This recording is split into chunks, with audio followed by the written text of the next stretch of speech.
Chapter 2. Mrs. John Dashwood now installed herself mistress of Norland, and her mother and sisters-in-law were degraded to the condition of visitors. As such, however, they were treated by her with quiet civility, and by her husband with as much kindness as he could feel towards anybody beyond himself, his wife, and their child. He really pressed them with some earnestness to consider Norland as their home, and as no plan appeared so eligible to Mrs. Dashwood as remaining there till she could accommodate herself with a house in the neighborhood, his invitation was accepted. A continuance in a place where everything reminded her of former delight was exactly what suited her mind. In seasons of cheerfulness, no temper could be more cheerful than hers, or possess in a greater degree that sanguine expectation of happiness which is happiness itself. But in sorrow she must be equally carried away by her fancy, and as far beyond consolation as in pleasure she was beyond alloy. Mrs. John Dashwood did not at all approve of what her husband intended to do for his sisters. To take £3,000 from the fortune of their dear little boy would be impoverishing him to the most dreadful degree. She begged him to think again on the subject. How could he answer it to himself to rob his child, and his only child too, of so large a sum? And what possible claim could the Miss Dashwoods, who were related to him only by half-blood, which she considered as no relationship at all, have on his generosity to so large an amount? It was very well known that no affection was ever supposed to exist between the children of any man by different marriages. And why was he to ruin himself and their poor little Harry by giving away all his money to his half-sisters? "It was my father's last request to me," replied her husband, "that I should assist his widow and daughters. He did not know what he was talking of, I dare say. 10 to 1, but he was light-headed at the time. Had he been in his right senses, he could not have thought of such a thing as begging you to give away half your fortune from your own child. He did not stipulate for any particular sum, my dear Fanny.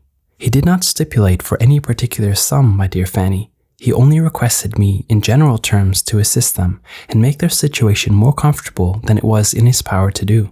Perhaps it would have been as well if he had left it wholly to myself. He could hardly suppose I should neglect them. But as he required the promise, I could not do less than give it. At least I thought so at the time. The promise, therefore, was given, and must be performed. Something must be done for them whenever they leave Norland and settle in a new home. Well, then let something be done for them, but that something need not be £3,000. Consider," she added, "that when the money is once parted with, it never can return. Your sisters will marry, and it will be gone forever, if indeed it could ever be restored to our poor little boy." "Why, to be sure," said her husband, very gravely, "that would make a great difference. The time may come when Harry will regret that so large a sum was parted with. If he should have a numerous family, for instance, it would be a very convenient addition." "To be sure it would." "Perhaps then it would be better for all parties if the sum were diminished one half. £500 would be a prodigious increase to their fortunes." "Oh, beyond anything great. What brother on earth would do half so much for his sisters, even if really his sisters? And as it is, only half-blood. But you have such a generous spirit." "I would not wish to do anything mean," he replied. "One had rather on such occasions do too much than too little. No one, at least, can think I have not done enough for them. Even themselves, they can hardly expect more." "There is no knowing what they may expect," said the lady, "but we are not to think of their expectations. The question is, what you can afford to do." "Certainly, and I think I may afford to give them £500 apiece. As it is, without any addition of mine, they will each have above £3,000 on their mother's death, a very comfortable fortune for any young woman." "To be sure it is, and indeed it strikes me that they can want no addition at all. They will have £10,000 divided amongst them. If they marry, they will be sure of doing well, and if they do not, they may all live very comfortably together on the interest of £10,000. "That is very true, and therefore I do not know whether, upon the whole, it would not be more advisable to do something for their mother while she lives rather than for them. Something of the annuity kind, I mean. My sisters would feel the effects of it as well as herself. 100 a year could make them all perfectly comfortable." His wife hesitated a little, however, in giving her consent to this plan. "To be sure," she said, "it is better than parting with £1,500 at once. But then if Mrs. Dashwood should live 15 years, we shall be completely taken in." 15 years? My dear Fanny, her life cannot be worth half that purchase." Certainly not. But if you observe, people always live forever when there is any annuity to be paid them, and she is very stout and healthy, and hardly 40. An annuity is a very serious business. It comes over and over every year, and there is no getting rid of it. You are not aware of what you are doing. I have known a great deal of the trouble of annuities, for my mother was clogged with the payment of 3 to old superannuated servants by my father's will, and it is amazing how disagreeable she found it. Twice every year these annuities were to be paid, and there was the trouble of getting it to them, and then one of them was said to have died, and afterwards it turned out to be no such thing. My mother was quite sick of it. Her income was not her own, she said, with such perpetual claims on it, and it was the more unkind in my father, because, otherwise, the money would have been entirely at my mother's disposal, without any restriction whatever. It has given me such an abhorrence of annuities that I am sure I would not pin myself down to the payment of one for all the world. It is certainly an unpleasant thing, replied Mr. Dashwood, to have these kinds of yearly drains on one's income. One's fortune, as your mother justly says, is not one's own. To be tied down to the regular payment of such a sum on every rent day is by no means desirable. It takes away one's independence. Undoubtedly, and after all, you have no thanks for it. They think themselves secure, you do no more than what is expected, and it raises no gratitude at all. If I were you, whatever I did should be done at my own discretion entirely. I would not bind myself to allow them anything yearly. It may be inconvenient some years to spare 100 or even 50 pounds from our own expenses. I believe you are right, my love. It will be better that there should be no annuity in the case. Whatever I might give them occasionally will be of far greater assistance than a yearly allowance, because they would only enlarge their style of living if they felt sure of a larger income, and would not be 6 pence the richer for it at the end of the year. It will certainly be much the best way. A present of 50 pounds now and then will prevent their ever being distressed for money, and will, I think, be amply discharging my promise to my father. To be sure it will. Indeed, to say the truth, I am convinced within myself that your father had no idea of your giving them any money at all. The assistance he thought of, I dare say, was only such as might be reasonably expected of you. For instance, such as looking out for a comfortable small house for them, helping them to move their things, and sending them presents of fish and game, and so forth whenever they are in season. I'll lay my life that he meant nothing further, indeed. It would be very strange and unreasonable if he did. Do but consider, my dear Dashwood, how excessively comfortable your mother-in-law and her daughters may live on the interest of £7,000, besides the £1,000 belonging to each of the girls, which brings them in £50 a year apiece, and of course they will pay their mother for their board out of it. Altogether, they will have 500 a year amongst them, and what on earth can 4 women want for more than that? They will live so cheap. Their housekeeping will be nothing at all. They will have no carriage, no horses, and hardly any servants. They will keep no company and can have no expenses of any kind. Only conceive how comfortable they will be. 500 a year. I am sure I cannot imagine how they will spend half of it. And as to your giving them more, it is quite absurd to think of it. They will be much more able to give you something. Upon my word, said Mr. Dashwood, I believe you are perfectly right. My father certainly could mean nothing more by his request to me than what you say. I clearly understand it now, and I will strictly fulfill my engagement by such acts of assistance and kindness to them as you have described. When my mother removes into another house, my services shall be readily given to accommodate her as far as I can. Some little present of furniture, too, may be acceptable then. Certainly, returned Mrs. John Dashwood, but, however, one thing must be considered. When your father and mother moved to Norland, though the furniture of Stanhill was sold, all the china, plate, and linen was saved, and is now left to your mother. Her house will therefore be almost completely fitted up as soon as she takes it. That is a material consideration undoubtedly, a valuable legacy indeed, and yet some of the plate would have been a very pleasant addition to our own stock here. Yes, and the set of breakfast china is twice as handsome as what belongs to this house. A great deal too handsome in my opinion for any place they can ever afford to live in.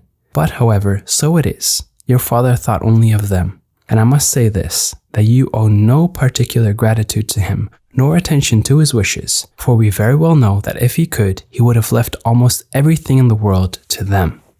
This argument was irresistible. It gave to his intentions whatever of decision was wanting before, and he finally resolved that it would be absolutely unnecessary, if not highly indecorous, to do more for the widow and children of his father than such kind of neighborly acts as his own wife pointed out. Chapter 3.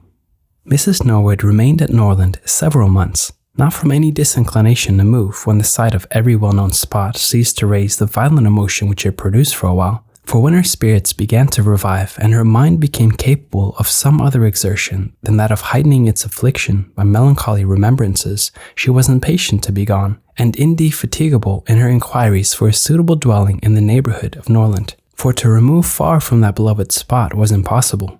But she could hear of no situation that at once answered her notions of comfort and ease, and suited the prudence of her eldest daughter, whose steadier judgment rejected several houses as too large for their income, which her mother would have approved. Mrs. Dashwood had been informed by her husband of the solemn promise on the part of his son in their favor, which gave comfort to his last earthly reflections. She doubted the sincerity of this assurance no more than he doubted it himself, and she thought of it for her daughter's sake with satisfaction. Though as for herself, she was persuaded that a much smaller provision than £7,000 would support her in affluence. For their brother's sake too, for the sake of her own heart, she rejoiced, and she reproached herself for being unjust to his merit before, in believing him incapable of generosity.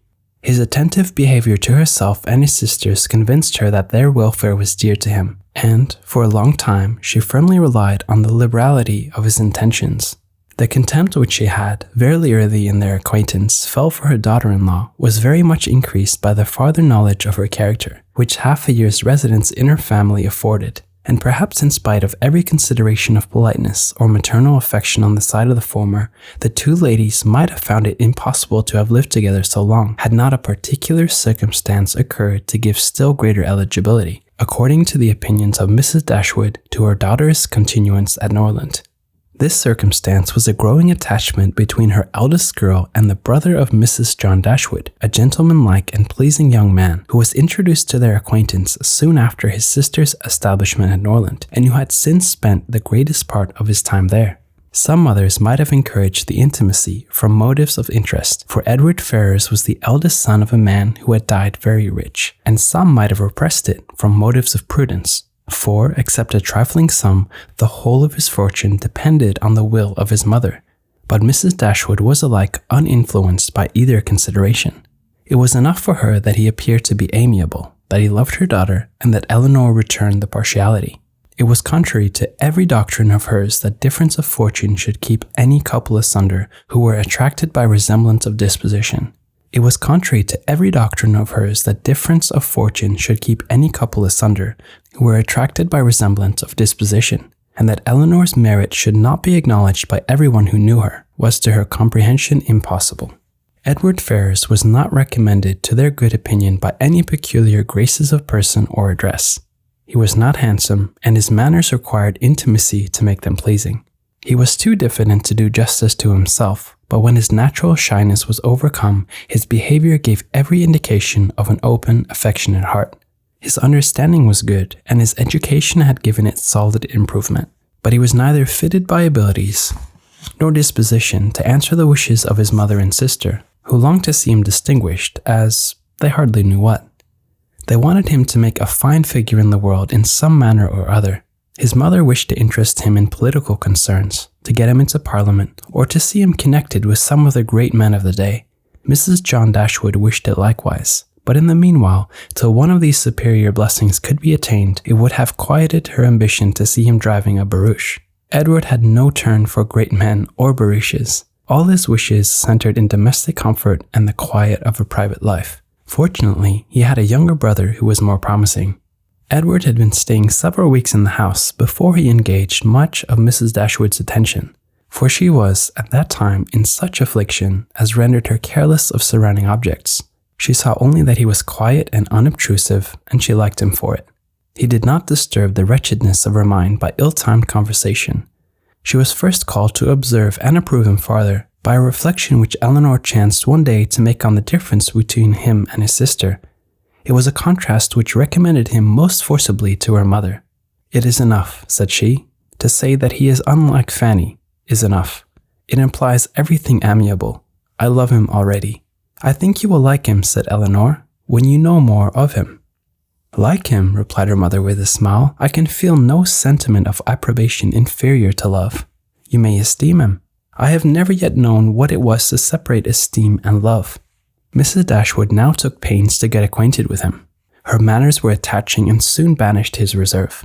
She speedily comprehended all his merits. The persuasion of his regard for Eleanor perhaps assisted her penetration, but she really felt assured of his worth, and even that quietness of manner which militated against all her established ideas of what a young man's address ought to be was no longer uninteresting when she knew his heart to be warm and his temper affectionate.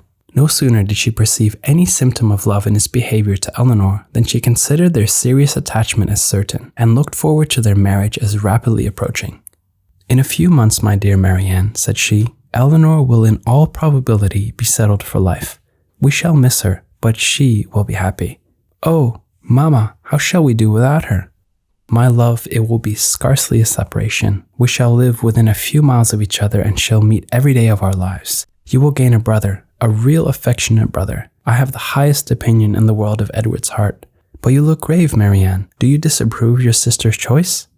"Perhaps," said Marianne, "I may consider it with some surprise. Edward is very amiable, and I love him tenderly. But yet, he is not the kind of young man. There is something wanting. His figure is not striking. It has none of that grace which I should expect in the man who could seriously attach my sister. His eyes want all that spirit, that fire, which at once announce virtue and intelligence. And besides all this, I am afraid, Mamma, he has no real taste. Music seems scarcely to attract him, and though he admires Eleanor's drawings very much, it is not the admiration of a person who can understand their worth. It is evident, in spite of his frequent attention to her while she draws, that in fact he knows nothing of the matter. He admires as a lover, not as a connoisseur. To satisfy me, those characters must be united. I could not be happy with a man whose taste did not in every point coincide with my own. He must enter into all feelings. The same books, the same music must charm us both. Oh, Mamma, how spiritless, how tame was Edward's manner in reading to us last night. I felt for my sister most severely, yet she bore it with so much composure, she seemed scarcely to notice. I could hardly keep my seat. To hear those beautiful lines which have frequently almost driven me wild, pronounced with such impenetrable calmness, such dreadful indifference. He would certainly have done more justice to simple and elegant prose. I thought so at the time, but you would give him Cowper. Nay, Mamma, if he is not to be animated by Cowper, but we must allow for difference of taste. Eleanor has not my feelings, and therefore she may overlook it and be happy with him. But it would have broke my heart had I loved him, to hear him read with so little sensibility. Mamma, the more I know of the world, the more am I convinced that I shall never see a man whom I can really love. I require so much. He must have all Edward's virtues, and his person and manners must ornament his goodness with every possible charm. Remember, my love, that you are not 17. It is yet too early in life to despair of such a happiness. Why should you be less fortunate than your mother? In one circumstance only, Marianne, may your destiny be different from hers. Chapter 4. "What a pity it is, Eleanor," said Marianne, "that Edward should have no taste for drawing." "No taste for drawing," replied Eleanor. "Why should you think so? He does not draw himself, indeed, but he has great pleasure in seeing the performances of other people, and I assure you he is by no means deficient in natural taste, though he has not had opportunities of improving it. Had he ever been in the way of learning, I think he would have drawn very well. He distrusts his own judgment in such matters so much that he is always unwilling to give his opinion on any picture, but he has an innate propriety and simplicity of taste, which in general direct him perfectly right." Marianne was afraid of offending, and said no more on the subject. But the kind of approbation which Eleanor described as excited in him by the drawings of other people was very far from that rapturous delight which, in her opinion, could alone be called taste. Yet, though smiling within herself at the mistake, she honored her sister for that blind partiality to Edward which produced it. "I hope, Marianne," continued Eleanor, "you do not consider him as deficient in general taste. Indeed, I think I may say that you cannot, for your behavior to him is perfectly cordial, and if that were your opinion, I am sure you could never be civil to him." Marianne hardly knew what to say. She would not wound the feelings of her sister on any account, and yet to say what she did not believe was impossible. At length she replied, "Do not be offended, Eleanor, if my praise of him is not in everything equal to your sense of his merits. I have not had so many opportunities of estimating the minuter propensities of his mind, his inclinations and taste as you have, but I have the highest opinion in the world of his goodness and sense. I think him everything that is worthy and amiable." "I am sure," replied Eleanor with a smile, "that his dearest friends could not be dissatisfied with such a commendation as that. I do not perceive how you could express yourself more warmly." Marianne was rejoiced to find her sister so easily pleased. "Of his sense and his goodness," continued Eleanor, "no one can, I think, be in doubt, who has seen him often enough to engage him in unreserved conversation. The excellence of his understanding and his principles can be concealed only by that shyness which too often keeps him silent. You know enough of him to do justice to his solid worth, but of his minuter propensities, as you call them, you have, from peculiar circumstances, been kept more ignorant than myself. He and I have been at times thrown a good deal together, while you have been wholly engrossed on the most affectionate principle by my mother. I have seen a great deal of him, have studied his sentiments and heard his opinion on subjects of literature and taste, and, upon the whole, I venture to pronounce that his mind is well informed, his enjoyment of books exceedingly great, his imagination lively, his observation just and correct, and his taste delicate and pure. His abilities in every respect improve as much upon acquaintance as his manners and person. At first sight, his address is certainly not striking, and his person can hardly be called handsome, till the expression of his eyes, which are uncommonly good, and the general sweetness of his countenance is perceived. At present, I know him so well that I think him really handsome, or at least almost so. What say you, Marianne? I shall very soon think him handsome, Eleanor, if I do not now. When you tell me to love him as a brother, I shall no more see imperfection in his face than I do now in his heart." Eleanor started at this declaration and was sorry for the warmth she had been betrayed into in speaking of him. She felt that Edward stood very high in her opinion. She believed the regard to be mutual, but she required greater certainty of it to make Marianne's conviction of their attachment agreeable to her. She knew that what Marianne and her mother conjectured one moment, they believed the next. That with them, to wish was to hope, and to hope was to expect. She tried to explain the real state of the case to her sister. "I do not attempt to deny," said she, "that I think very highly of him, that I greatly esteem, that I like him." Marianne here burst forth with indignation. "Esteem him? Like him? Cold-hearted, Eleanor. Oh, worse than cold-hearted.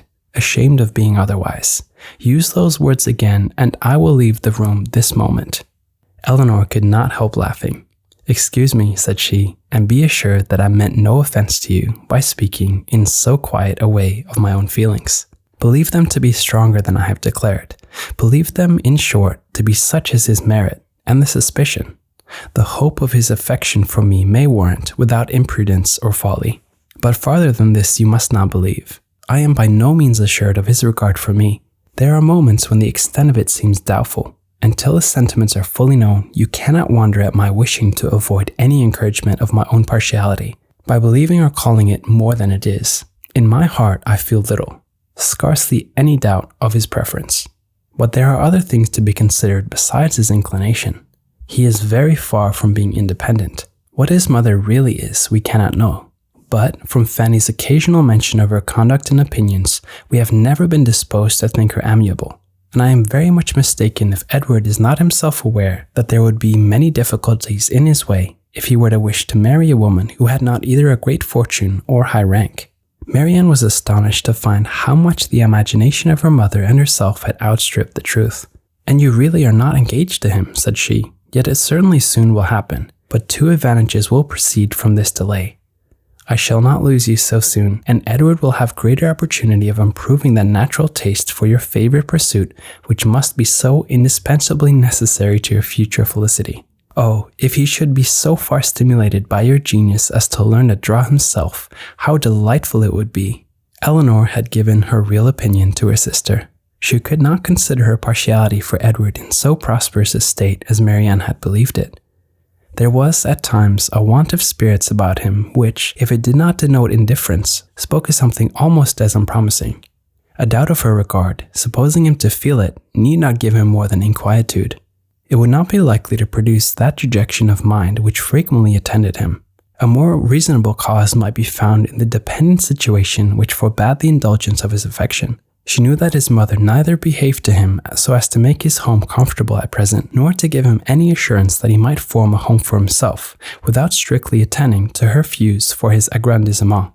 With such a knowledge as this, it was impossible for Eleanor to feel easy on the subject. She was far from depending on that result of his preference of her, which her mother and sister still considered as certain. Nay, the longer they were together, the more doubtful seemed the nature of his regard, and sometimes, for a few painful minutes, she believed it to be no more than friendship. But whatever might really be its limits, it was enough, when perceived by his sister, to make her uneasy, and at the same time, which was still more common, to make her uncivil. She took the first opportunity of affronting her mother-in-law on the occasion, talking to her so expressively of her brother's great expectations, of Mrs. Ferrars's resolution that both her sons should marry well, and of the danger attending any young woman who attempted to draw him in, that Mrs. Dashwood could neither pretend to be unconscious nor endeavor to be calm. She gave her an answer which marked her contempt, and instantly left the room, resolving that, whatever might be the inconvenience or expense of so sudden a removal, her beloved Eleanor should not be exposed another week to such insinuations. In this state of her spirits, a letter was delivered to her from the post, which contained a proposal particularly well timed. It was the offer of a small house, on very easy terms, belonging to a relation of her own, a gentleman of consequence and property in Devonshire. The letter was from this gentleman himself, and written in the true spirit of friendly accommodation. He understood that she was in need of a dwelling, and though the house he offered her was merely a cottage, he assured her that everything should be done to it which she might think necessary, if the situation pleased her. He earnestly pressed her, after giving the particulars of the house and garden, to come with her daughters to Barton Park, the place of his own residence, from whence she might judge herself whether Barton Cottage, for the houses were in the same parish, could, by any alteration, be made comfortable to her.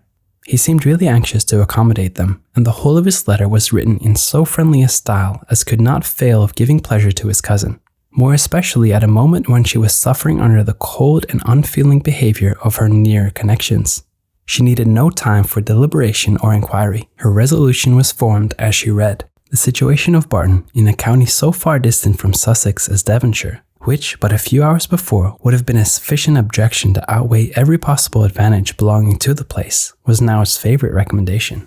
To quit the neighborhood of Norland was no longer an evil. It was an object of desire. It was a blessing, in comparison of the misery of continuing her daughter-in-law's guest, and to remove forever from that beloved place would be less painful than to inhabit or visit it while such a woman was his mistress.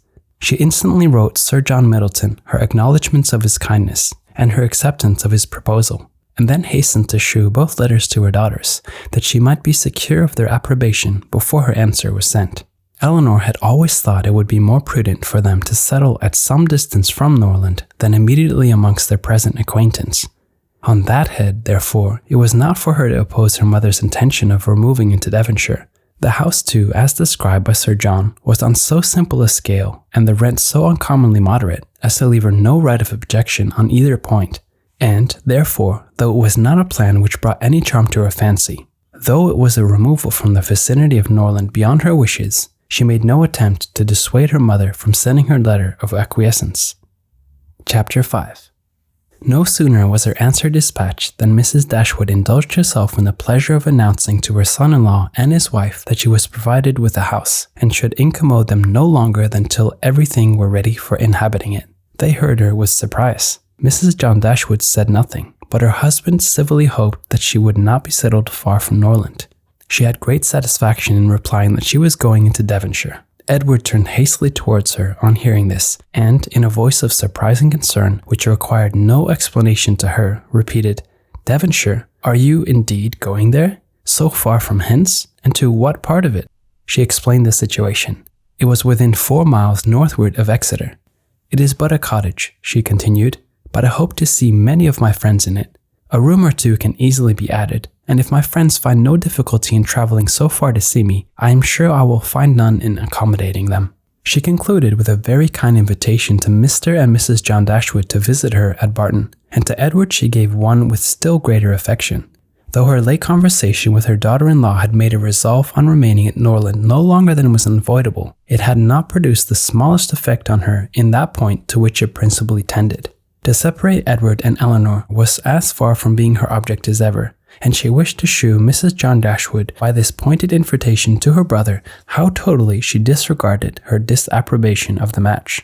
Mr. John Dashwood told his mother again and again how exceedingly sorry he was that she had taken a house at such a distance from Norland as to prevent his being of any service to her in removing her furniture. He really felt conscientiously vexed on the occasion, for the very exertion to which he had limited the performance of his promise to his father was by this arrangement rendered impracticable. The furniture was all sent around by water. It chiefly consisted of household linens, plate, china, and books, with a handsome pianoforte of Marianne's.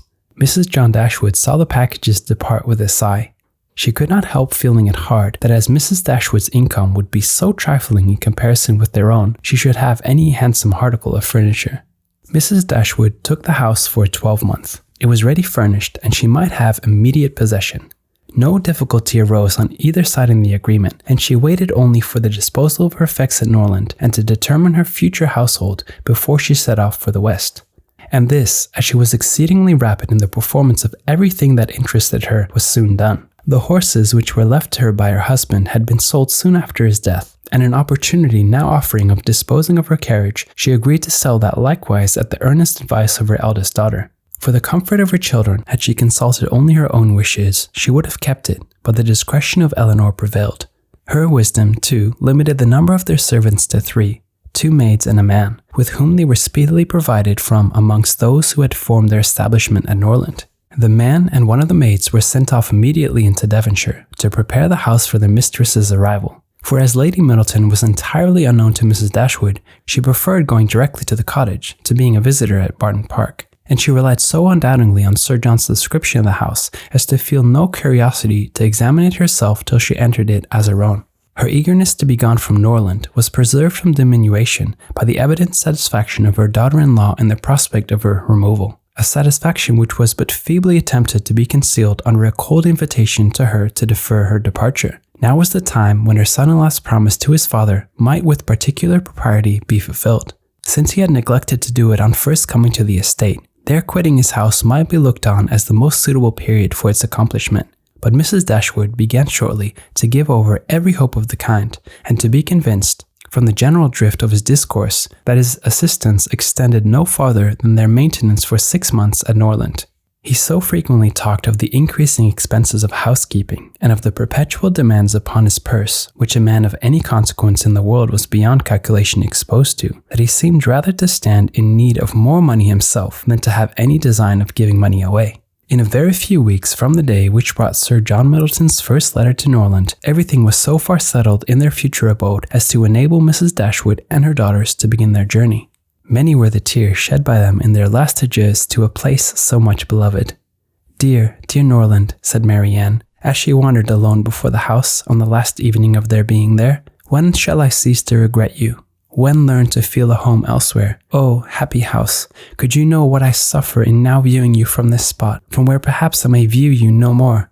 And you well-known trees, but you will continue the same. No leaf will decay because we are removed, nor any branch become motionless, although we can observe you no longer. No, you will continue the same, unconscious of the pleasure or the regret you occasion, and insensible of any change in those who walk under your shade.